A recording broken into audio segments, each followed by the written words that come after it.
The team at Technology for Hotels knows how busy you are, so we've created this concise briefing to keep you up to date on key happenings in the hotel industry. Let's dive in. Welcome to the 5-Star Weekly Briefing, your pulse on the hospitality industry. This week's briefing is brought to you by Canary Technologies, the #1-rated guest experience platform, helping hotels eliminate paperwork and boost revenue through seamless digital check-in and upselling. So imagine having like a $3 billion real estate portfolio, right? Yeah. But you wake up to realize your biggest competitive threat isn't the shiny new hotel going up across the street. Right, it's something completely different. Exactly. It's organic TikTok videos and the sheer prohibitive cost of just pouring concrete.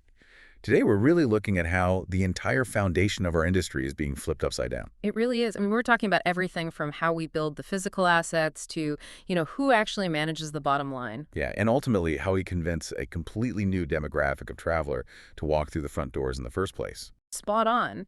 And I've been hearing whispers across the industry lately that developers are just actively dodging new builds right now. The macroeconomic squeeze is real. Oh, massive squeeze. Right. Interest rates are high, supply chains are still, well, completely unpredictable, and getting a shovel in the ground just feels like a huge financial gamble.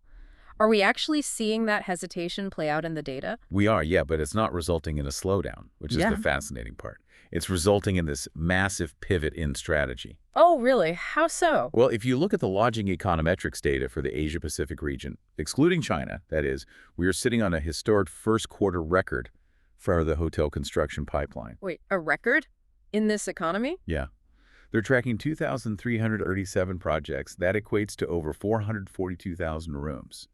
It's a 15% year-over-year increase. That is huge. Where is all that growth coming from? Mostly India, Vietnam, and Indonesia. Yeah. You've got places like Jakarta and Bangkok turning into absolute development hubs for the upper upscale segments. But here is the metric that proves your point about the hesitation to pour concrete. Okay, lay it on me.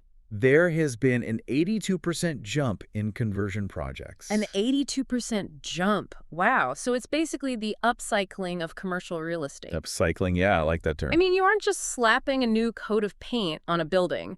You are taking the bare bones of, say, an old office block or an outdated independent hotel and rewiring its operational engine to generate revenue. Exactly. You bypass all the friction. Right, because in a high-interest environment, cutting out the 2 to 3 years of ground-up construction time means you get to revenue so much faster. It fundamentally alters the math on your debt service. That is the exact mechanism driving this. Ground-up construction is just burdened by incredibly expensive capital right now.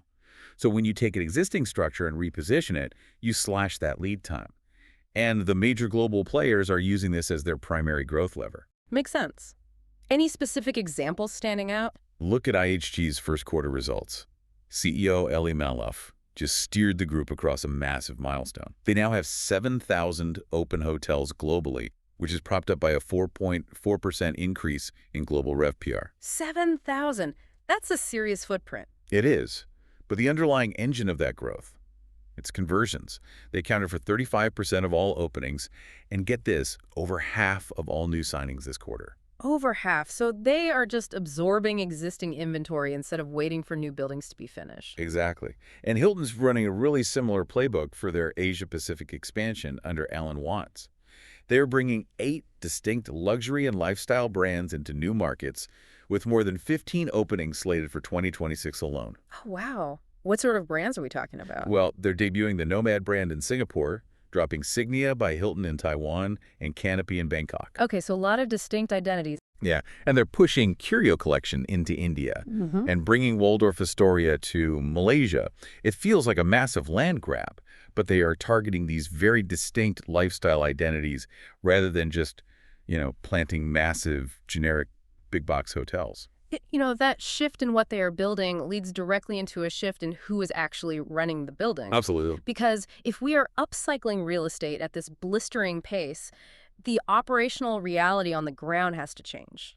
The institutional owners, like the real estate investment trusts and private equity firms who actually own the physical bricks, they are increasingly separating themselves from the brands whose names are on the door. They are hunting for operational agility. And that is triggering a massive boom in asset-light third-party management models. See, this is where I struggle a bit with the traditional brand management model. If I'm a REIT, I want to protect my yield, right? Yeah. A standard management contract directly with a major brand can be incredibly rigid.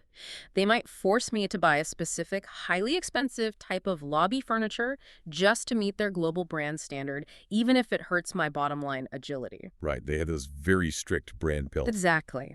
Now, I know Crescent Hotels and Resorts just celebrated their 25th anniversary, and under CEO Michael Thomas George, they've grown to manage 120 properties.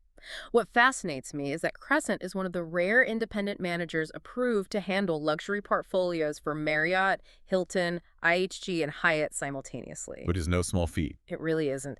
How do they pull that off without the global brands pushing back? Yeah. I mean, are we seeing institutional owners prioritize the operational agility of third-party managers over standard brand-managed contracts? We definitely are. And Crescent pulls it off through what they call an owner-aligned model. You are spot on that a REIT's primary goal is the bottom line, not a vanity project. So Crescent steps in as the intermediary. Okay, how does that work in practice? They provide the institutional owner with the distribution power and the loyalty program of a Marriott or a Hilton flag, right? Mm-hmm. But Crescent is the one running the daily profit and loss statement. They find the efficiencies on the ground.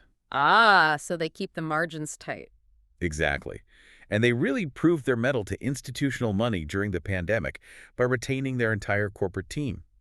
That kind of stability builds immense trust.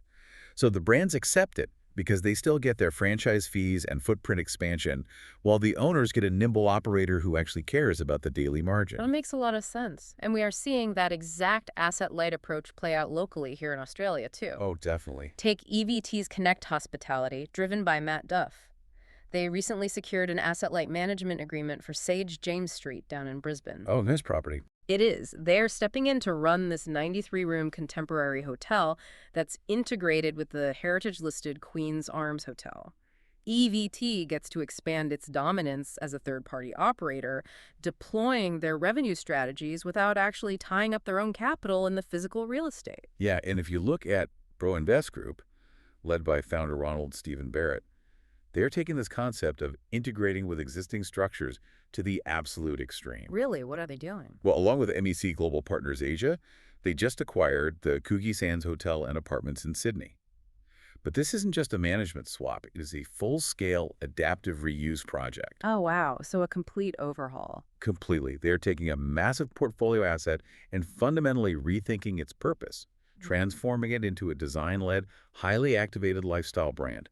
It's taking that conversion trend we talked about and injecting it with a hyper-localized identity. I love that. You see a similar philosophy of retaining a property's historic identity while upgrading its commercial engine with IHG's latest move in Japan, too. The Vignette Collection one. Yeah, exactly. They partnered with FUGI Kyuko to transform the Hotel Mount Fuji, which, by the way, has been open since 1963, into Japan's third Vignette Collection property. It's a brilliant move. It is. The brilliance of the Vignette Collection is that it lets these fiercely independent legacy properties keep their 60-year-old soul while plugging the back end into a global distribution network. And the reason all of this adaptive reuse and independent management is working so well right now is because guest expectations have fundamentally shifted. Absolutely. The standard rectangular hotel room with a bed, a TV, and a tiny desk. It is essentially obsolete for a massive segment of modern travelers. They expect residential-style spatial flexibility, but they want it paired with hyper-curated, localized experiences. I hear that, but let's look at Pelicano's short-stay brand, Rambla. They just hit a milestone of 172 apart hotel rooms across 5 locations, with another 100 underway in South Brisbane. Yeah, they're growing fast. They've hosted 57,000 guests in 3 years. They are essentially marketing themselves as the Swiss Army knife of accommodation-furnished apartments blended with hotel wellness spaces and co-working areas. Right. But doesn't being a Swiss Army knife usually mean you are mediocre at a lot of things rather than exceptional at one? Do traditional full-service hotels need to start retrofitting more residential features to compete with this hybrid wave? Or how does Rambla avoid feeling like a sterile corporate apartment while still offering genuine hotel luxury? It's a great question. They avoid it by hyper-targeting the friction points of modern travel. Think about a remote worker or a family on an extended stay, right? Yeah, it's a very specific use case. Exactly. Peer-to-peer rental platforms have become notorious for lacking quality control. You just never know what you are actually going to get when you open the door. Oh, tell me about it. It's a gamble. And traditional full-service hotels, they guarantee consistency, but they lack the square footage and the kitchen amenities required for a 2-week stay. Ramble sits right in the middle. It provides the spatial mechanics of an apartment with the predictable professional management of a hotel. It's a hybrid model that fills a very specific, highly lucrative gap. Okay, so while the hybrid model captures the extended stay crowd, the pure experience-first luxury models are absolutely booming on the other end of the spectrum. Oh, without a doubt. Kenneth Wagner and K-Pat Hotels just opened the Avani Mooloolaba Beach Hotel. It's a 12-story, 180-room development, and remarkably, it's the first full-service international brand to land on the Sunshine Coast in 40 years. 40 years. That's incredible. Right. That moves the dial from just complaining about Queensland's accommodation shortage to actually putting high-quality supply into the market. And internationally, the demand for these hyper-localized luxury experiences is driving some incredible capital allocation. Jeff Wagner and the Outrigger Hospitality Group just launched the Outrigger Phi Phi Island Resort in Thailand. Oh, I saw some photos of that. It looks amazing. It's unreal. It is built inside a protected national park. You can only access it by boat, and the entire design is rooted in the local Urak heritage.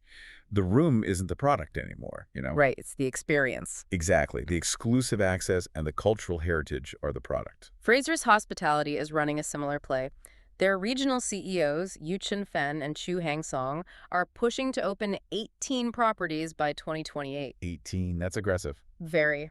And they're anchoring the entire strategy around the Fraser Suites Bangkok in the One Bangkok district. And if you want to talk about a voracious appetite for luxury, the Samara Lombok Integrated Resort just secured Westgrove funding to launch as Southeast Asia's first destination by Hyatt in early 2028. Oh, well, what scale are we talking there? We're talking 150 hectares, marine biology centers, water sports by Rascal Voyages, and dining curated by celebrity chefs. It's a massive undertaking. It is, and, the data validates that level of investment. The Indonesia Tourism Exchange 2026 just reported that Indonesia's luxury hotel sector has completely rebounded to pre-pandemic occupancy levels. Completely rebounded. That's fantastic. Yeah, entirely outperforming the mid-scale and budget classes. Yeah. The branded residence market is exploding there, with Bali alone capturing 25% of a 24.7 trillion rupiah market.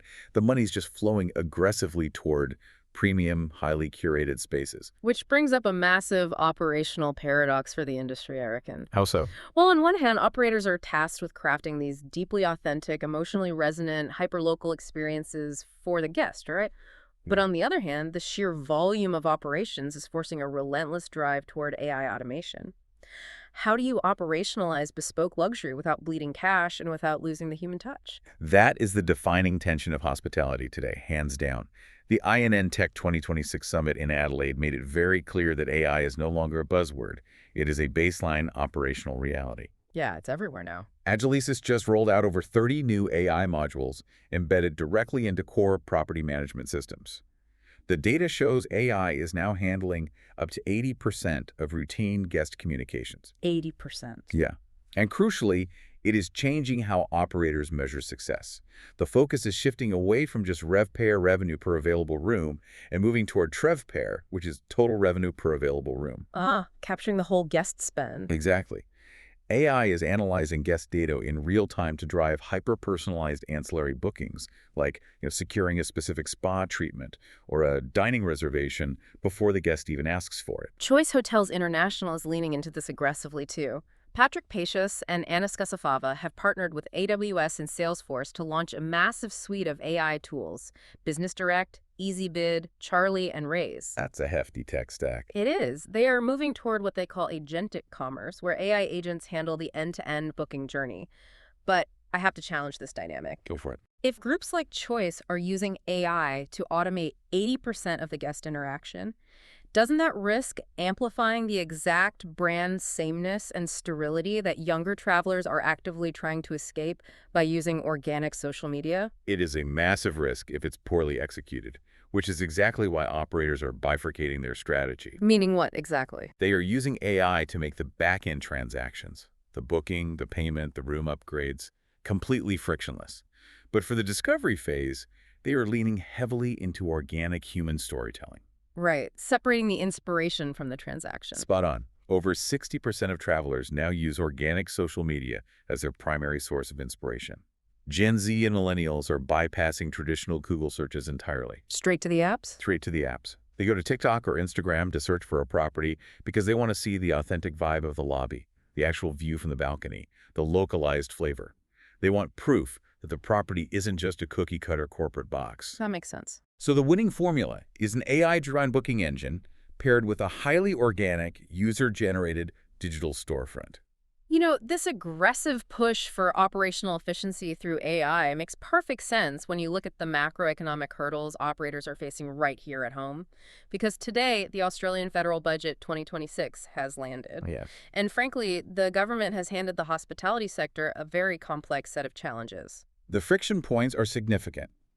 While they maintain permanent migration levels and extended funding for the quality tourism framework, the major blow is a $50 million cut to Tourism Australia's budget over the next 4 years. $50 million.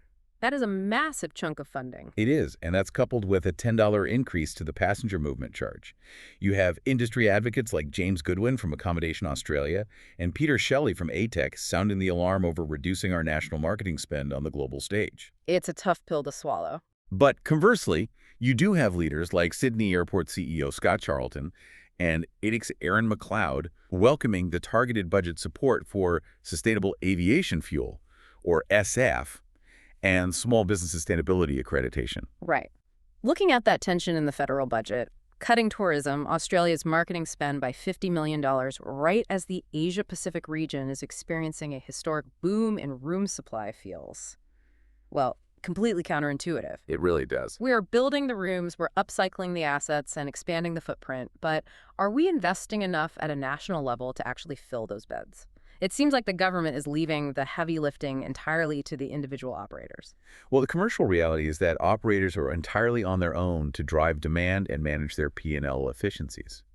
And to their credit, they are executing, particularly when it comes to sustainability as an operational efficiency rather than just a marketing talking point. Do you have an example of that? Yeah, look at Pan Pacific Perth. Following a $50 million refurbishment, they achieved a 27% reduction in water usage. 27% just from the refurb. Yeah. They dropped from 0.548 cubic meters per occupied room to 0.4 cubic meters in 1 year. That secured them gold and platinum waterwise status. That's brilliant. And General Manager Renz Brewer noted that this wasn't just good for their Global Sustainable Tourism Council certification. A 27% drop in utility consumption fundamentally improves the operating margins of a major asset. Absolutely. That goes straight to the bottom line. Yeah. We also saw major validation for the South Australian market this week. The Adelaide Marriott won joint Best Business Hotel in Australasia at the Spice Hot 100 Awards. Oh, that's huge for Adelaide. Massive. Yeah. Since opening inside the heritage-listed GPO building in 2024, it has essentially put South Australia on the map for the global MACE sector meetings, incentives, conferences, and exhibitions. All right. To share top honors with legacy heavyweights like the Hyatt Regency Sydney and the Ritz-Carlton Perth is a massive win for the region's ability to attract large-scale corporate capital. Definitely. And none of these strategic pivots, whether it's adaptive reuse, independent management, or AI integration, happen without operators who understand the mechanics of the new landscape. Very true. Which brings us to our leadership appointments in the Stars in Motion segment this week. Michelle Kerrigan steps in as sales manager at Mercure Melbourne Doncaster. And we've got Kate Rodinova taking on the Director of Operations role at the Intercontinental Hayman Great Barrier Reef. We are also seeing major structural appointments. Adam Roman is the new head of Americas for Hyatt. Over at EVT Hotels, Brett Forer steps up as a Chief Development Officer for Asia Pacific. That's a vital role given EVT's aggressive push into asset-light management that we talked about earlier. Oh, absolutely. And Justin Casey has been appointed COO of the Destination Brisbane Consortium. Finally, Pierre Chidiac takes the reins as general manager at Capella Nanjing, steering their luxury offering. It takes a specific kind of commercial acumen to navigate the current environment, so congratulations to all of them. The industry is really relying on that caliber of leadership to figure out how to maintain margins while completely reinventing the guest experience. It is a fascinating time to watch this industry rebuild its own foundations. I want to leave you with a final thought to mull over, building on our discussion about choice hotels and the rise of agentic commerce. Okay, let's hear it. With AI agents now being designed to handle end-to-end travel bookings for the consumer, and hotel revenue systems using AI to optimize Trevco pricing in real time, how long until an AI on your phone is negotiating room rates, early check-ins, and spa upgrades directly with another AI on behalf of the hotel, completely bypassing human interaction until the moment you walk through the lobby doors? That wraps up this week's 5-Star Weekly Briefing. Thanks for tuning in and staying informed with the latest in the hotel industry. Don't forget to check out our 5-Star Conversations podcast, where Brendan Granger from Technology for Hotels sits down with the industry's most influential leaders to uncover their journeys, insights, and the future of hospitality. It's a must-listen for anyone passionate about elevating their guest experience and driving innovation in the hotel world. Until next time, stay well and stay ahead. See you next week.